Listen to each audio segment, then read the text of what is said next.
ఈ సభకు చేసినటువంటి గౌరవనీయులు ఎంపీ శివప్రసాద్ గారికి, అదేవిధంగా వేదికను అలంకరించిన పెద్దలందరికీ, market committee chairman Damodar Reddy గారికి, మండల కన్వీనర్ కృష్ణమూర్తి రెడ్డి గారికి, వెంకటముని గారికి, శ్రీధర్ గారికి, అందరికీ నమస్కారాలు. సోదరి మండలికి,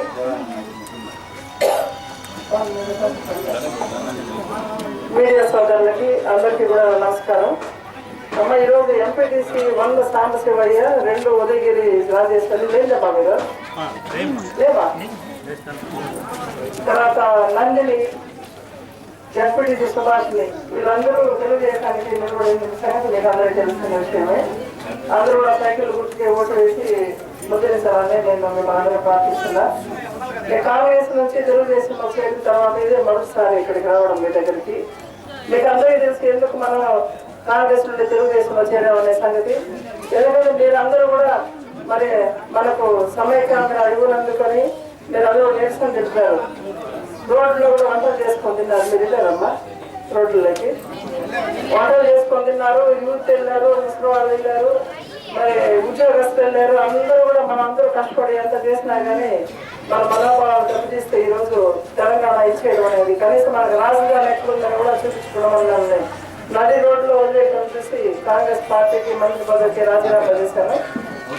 తర్వాత అందరూ నాయకుల్లో ఎవరైతే గట్టిగా ఉన్నారో, ఎవరైతే ఈ రాష్ట్రాన్ని అభివృద్ధి పదవిలో నడిపించగలరని చెప్పి ఆలోచిస్తారు చంద్రబాబు నాయుడు గారు ఒకరికే సాధ్యం అని నమ్మి, మీరే కాకుండాను కాంగ్రెస్ పార్టీలో ఉండేటువంటి చాలా వరకు మంత్రులందరూ, ఎమ్మెల్యేలు, మంత్రులు, చాలా వరకు మంత్రులు, కొద్ది మంత్రులు తప్ప మంత్రులు, చాలా మరి ఎమ్మెల్యేలు అందరూ కూడా చంద్రబాబు నాయుడు గారి నాయకత్వాన్ని ఈరోజు బలపరచడం జరుగుతుంది. కాబట్టి ఈ దేశం పురోభివృద్ధిలోకి రావాలన్నా, మళ్ళా మనకు మంచి భవిష్యత్తు రావాలన్నా కానీ మనం సైకిల్ గుర్తుకు ఓటు వేసి చంద్రబాబు నాయుడిని ముఖ్యమంత్రి చేసుకోవాల్సిన అవసరం ఎంతైనా ఉందని మీకు తెలియజేసుకుంటున్నాను. అదేవిధంగా ఇక్కడ పంచాయతీరాజ్లో సీసీ రోడ్లు 40 లక్షలు ఖర్చు పెట్టి వేయడం జరిగింది. ఆర్ఎంపీలో సీసీ రోడ్లు 60 లక్షలు ఖర్చు పెట్టాము. ఇక్కడ ట్యాంకులు, బోర్లు, మోటార్ల కోసం 70 లక్షలు ఖర్చు చేయడం జరిగింది. అంతకు ముందు కూడా ఒక 70 లక్షలు ఖర్చు చేశాం. మొత్తం 2 కోట్ల పైనే ఇక్కడ నీటికి ఖర్చు చేయడం జరిగింది. వృద్ధాప్య పెన్షన్లు 770 ఇచ్చాము. దీపం పథకం ద్వారా గ్యాస్ 700 ఇచ్చాము. పాఠశాల భవనాల నిర్మాణానికి 18 లక్షలు ఇవ్వడం జరిగింది. అంగన్వాడీ నిర్మాణానికి, భవన నిర్మాణానికి 4,50,000 రూపాయలు ఇచ్చాము. ఇళ్ళ కోసం 4 మందులు ఇచ్చాము. రేషన్ కార్డులు 600 ఇచ్చాము. ఇవన్నీ కూడా ఇచ్చి మీకు అందరికి కూడా అభివృద్ధి మనం చేయడం జరిగింది. మరి హౌస్ కట్టుకోవడం, ఇంటిని కట్టుకోవడం కూడా శాంపుల్స్ కూడా ఇక్కడ పెట్టి మీకు ఎలా కట్టుకోవాలో కూడా చూపించి చేయడం కూడా జరిగింది. ఇక్కడ ప్రతి మనిషితో నాకు సంబంధం ఉంది అవిలాల్లో. అదేవిధంగా మన ఎప్పటి నుంచో సుధాకర్ కానీ, సాంబయ్య కానీ, వీళ్ళందరూ కూడా మనతో ఉండి పనిచేస్తున్నారు. చిన్ని యాదవ్ కానీ, వీళ్ళందరూ కూడా రమేష్, శ్రీనగర్ కాలనీ రమేష్ యాదవ్, వీళ్ళందరూ కూడా మనతో ఉండి పనిచేస్తున్నారు. ధనంజయులు, శ్రీనగర్ కాలనీ ధనంజయులు, రమేష్, వీళ్ళందరూ కూడా బాగా కష్టపడి పనిచేస్తున్నారు. పేరున చెప్పాల్సిన అవసరం లేదు కానీ ఇక్కడ ఉన్నటువంటి యువత కానీ, మహిళలు కానీ అందరూ కూడా నా వెంట నడిచి అందరూ కూడా పనిచేశారు. పేర్లు ఏమన్నా చెప్పకపోతే మీరు తప్పుగా అనుకోవద్దండి. మనం అందరం ఒక పార్టీ, ఒక అభివృద్ధి కోసం పాటుపడే వాళ్ళం కాబట్టి ఆ అభివృద్ధి కోసం ఈరోజు కాంగ్రెస్, తెలుగుదేశం 2 బలాలు ఏకమైనాయి కాబట్టి ముందు కన్నా కూడా ఈ శక్తిని మనం నిరూపించుకొని ఈ 2 పార్టీల బలంతో మనం ఒక్క ఓటు కూడా అటు ఇటు బాగుంది అన్ని సైకిల్ గుర్తుకు ఓటు వేసి మీరు గెలిపించాలని చెప్పేసి ప్రార్థిస్తూ మీకు అందరికీ తెలుసు, ఈరోజు శ్యామశివయ్య గారు, రాజేశ్వరి గారు, నందన్ గారు, కరెక్టనా? ఇదే అవుతానన్నా.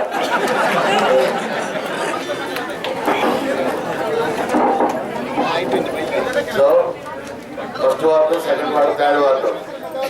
అమ్మా ఆయన పెద్దనా ఒక్క నిమిషం, మీరు ఎక్కువసేపు మాట్లాడితే నన్ను పెట్టుకుంటారు. 10:30కి వచ్చినారంట మీరు. మంచి టైం ఇది, ఆకలి టైము, నాకు కూడా ఆకలేస్తుంది కాబట్టి ఏమనుకోవద్దండి. ముఖ్యమైన పాయింట్ చెప్పేస్తాను. ఇన్ని రోజులు ఈ సుధాకర్ నాకు బంధు, కానీ ఈయన వేరే పార్టీలో నేను కనపడినప్పుడు అనేది ఆమె గారు కనపడితే ఆ నమస్కారం కూడా వెనక్కి వెళ్ళిపోతుంది. కనబోతాడు, ఆమె చూసేస్తుందేమో వాళ్ళు వెనక్కి చేయబెడతాడు. ఇప్పుడు అక్కడ బాధలు లేవు, నాకు కూడా ఆ బాధ లేదు. ఇప్పుడు నా దగ్గర నేను వస్తే ఆమెతో కూడా వస్తే ఆమెను చూసేవాళ్ళు, నన్ను చూసేవాళ్ళు, ఆమె చూడకుండా నన్ను చూసేది, నన్ను చూడకుండా ఆమె, ఈ బాధ అందరికి ఉండింది. ఎవరికి ఎట్ట చేయాలో అర్థం కాక ఇప్పుడు ఇద్దరం సైకిల్ మీద ఉన్నామ్మా, ఇద్దరు. కాబట్టి అవన్నీ ఇబ్బందులు లేవు. ఇప్పుడు సుధాకి నాకు కూడా ఇబ్బంది తీరిపోయింది. 5 ఏళ్ళు ఉన్న ఇబ్బంది. ఆయన నాకు ఏదైనా సాయం చేయాలంటే దొంగచాటు చేయాలి, నేను ఆయనకి ఏమైనా చేయాలంటే దొంగచాటు చేయాలి. ఉన్నామండి, ఉన్నాం. అబద్ధాలు చెప్పకూడదు. ఏం దామోదర్ రెడ్డి గారు అది. తర్వాత 10 ఏళ్ళుగా చంద్రబాబు నాయుడు గారు అధికారంలో లేరు. దానివల్ల కొన్ని పనులు మేము చేయలేకపోయినాం, అధికారంలో లేని దానివల్ల. ఈరోజు సైకిల్ ఎట్లా పరిగెత్తా ఉందంటే నా స్వామి రంగా, ఎవరు ఆపే పరిస్థితుల్లో లేరు మా సైకిల్ని. అది కాబట్టి చంద్రబాబు నాయుడు గారు ముఖ్యమంత్రి అయ్యి తీరడం ఖాయమని తేలిపోయింది ప్రజల మధ్యలో. మరి ఆయన 10 ఏళ్ళుగా నేను నా ఆడబిడ్డలకు పనిచేయలేకపోతున్నాను, నా ఆడపిల్లలు చిన్న బిడ్డలకి నేనేం సహాయం చేయలేకపోతున్నాను, యువతకు నేనేం సహాయం చేయలేకుండా పోయినాను, విద్యార్థులకు నేనేం సహాయం చేయలేకుండా పోతా ఉన్నాను. ఇవన్నీ 10 ఏళ్ళుగా నా బాధ ఉంది లోపల. ఈ 10 ఏళ్ళు ఇప్పుడు నేను డెఫినెట్ గా ముఖ్యమంత్రి అయ్యేట్టుగా ప్రజలందరూ ఆశీర్వదిస్తున్నారని తెలిసిపోతా ఉంది. మరి ఇలాంటప్పుడు నేను వడ్డీకి వడ్డీ చెల్లిస్తాను పనులు. అందరూ 10 పనులు ఎక్స్పెక్ట్ చేస్తే నేను 100 పనులు చేస్తాను. డ్వాక్రా రుణాలు తీరుస్తాను, మాఫీ చేసేస్తాను. నా ఆడబిడ్డలకి చిన్న బిడ్డలు పుడతానే డిపాజిట్ చేస్తాను. వాళ్ళు పెద్ద పెళ్లి చదువుకొని పెళ్లి చేసుకున్నాక వాళ్ళకి భద్రత ఉంటుంది. అంతేకాకుండా ఆడపిల్లల్ని భద్రత కూడా, అంటే రక్షణ కూడా కల్పించేదానికి ఈసారి పెక్యులర్ గా స్టేషన్లు ఏర్పాటు చేయడం కానీ, మీకంటూ పోలీస్ డిపార్ట్మెంట్ జాగ్రత్త చేయడం కానీ చేస్తానని చెప్తా ఉన్నాడు. గ్యాస్ మనకి ఇక ఇబ్బంది లేకుండా ఇస్తానని చెప్తా ఉన్నాడు. ఉచిత కరెంటు 9 గంటలు ఫ్రీగా ఇస్తానంటున్నాడు. నాణ్యమైన కరెంట్ ఇస్తానంటున్నాడు. యువతకు విద్యార్థులకు మంచి మంచి కాలేజీలు, ఇన్స్టిట్యూషన్లు తీసుకొచ్చి వాళ్ళ చదువులు బాగా చెప్పిస్తానంటా ఉన్నాడు. అట్లాగే ఒకవేళ ఉద్యోగాలు రాకపోతే వాళ్ళకి ఉద్యోగ భృతి ఇస్తాను, నిరుద్యోగ భృతి ఇస్తానంటా ఉన్నాడు. పెన్షన్లు మన అక్కలు, మన పెద్దమ్మలు ఉన్నారు, 200 నుంచి 1000 రూపాయలు చేస్తానని చెప్తున్నాడు. ఆయన మాట, మా మాట మీద ఉండే మనిషి. ఆ రోజు కరెంట్ ఇవ్వలేనన్నాడు, ఇవ్వలేదు. ఈ రోజు ఇస్తానంటున్నాడు. ఇవ్వగలిగిన సామర్థ్యం ఒక్క చంద్రబాబు నాయుడు గారికి ఉంది. కాబట్టి అమ్మ, ఆయన చాలా పట్టుదల మీద, కసి మీద ఉన్నాడు. మరి ఆయన ఇచ్చేది, ఇప్పుడు నేను జాబ్ రాస్తాను తల్లి మీకు, మా చెల్లి అనుకోను, మా చెల్లి అని చెప్పి నీకు జాబ్ రాస్తాను, నేను తెచ్చిస్తాను. జాబ్ వేరే ఊర్లో ఉంటే ఎవరు తెచ్చిచ్చేది? పోస్ట్ మ్యాన్ మంచివాడు కాకపోతే వాడు తన తల కింద పెట్టుకొని ఆయన షేట్ కింద నిద్రపోతుంటాడు. మన కాగితాల్లో మనకేం తెలియదు, విషయాలు తెలియదు. అట్లాగే ఒక్క నిమిషం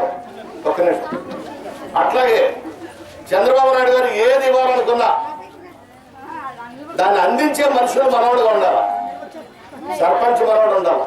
సర్పంచ్ వేరేవాడు అయితే ఇప్పుడు కష్టాలు మీకు తెలుస్తూ ఉంటాయి. అట్లాగే ఎంపీటీసీ మనవాళ్ళు ఉండాలా, జెడ్పీటీసీ మనవాళ్ళు ఉండాలా, జిల్లా పరిషత్ చైర్మన్ మనవాళ్ళు ఉండాలా, ఎంపీపీ మనవాళ్ళు ఉండాలా, ఎమ్మెల్యే మనవాళ్ళు ఉండాలా, ఎంపీ మనవాళ్ళు ఉండాలా. ఏం కావాలన్నా చెప్పండి. కాబట్టి ఇప్పుడు వచ్చే 11వ తేదీ ఎలక్షన్లో 2 ఓట్లు ఇస్తారమ్మా. 1 ఓటు ఎంపీటీసీ కంటే ఫస్ట్ సెగ్మెంట్ వాళ్ళు శ్యామయ్యకి వేయాలి, శ్యామశివయ్యకి. 2వ సెగ్మెంట్ వాళ్ళు రాజేశ్వరికి వేయాలి. 3వ సెగ్మెంట్ వాళ్ళు నందినికి వేయాలి. జెడ్పీటీసీకి మన సుభాష్నికి వేయాలి. ఒకవేళ ఈ పేర్లన్నీ గుర్తులేదనుకో, 4 అయిపోయినాయి కానీ మనకంత పేర్లు కావాలంటే మళ్ళీ గుర్తు పెట్టుకుందాం. సైకిల్ అంతే గుర్తు, వేరే ఆలోచించాల్సిన పనే లేదు. అమ్మ ఇది అయిపోయినాక వెంకటసుబ్బయ్య, ధనంజయ్ యాదవ్, రామ్మూర్తి యాదవ్, వెంకటమణి, రవి, వెంకటసుబ్బయ్య, బూరెడ్డి, రవి, ధనంజయులు, శివశంకర్ రెడ్డి, నాగరాజు, గారు అలాగే ఎక్స్ సర్పంచ్ వెంకటమణి,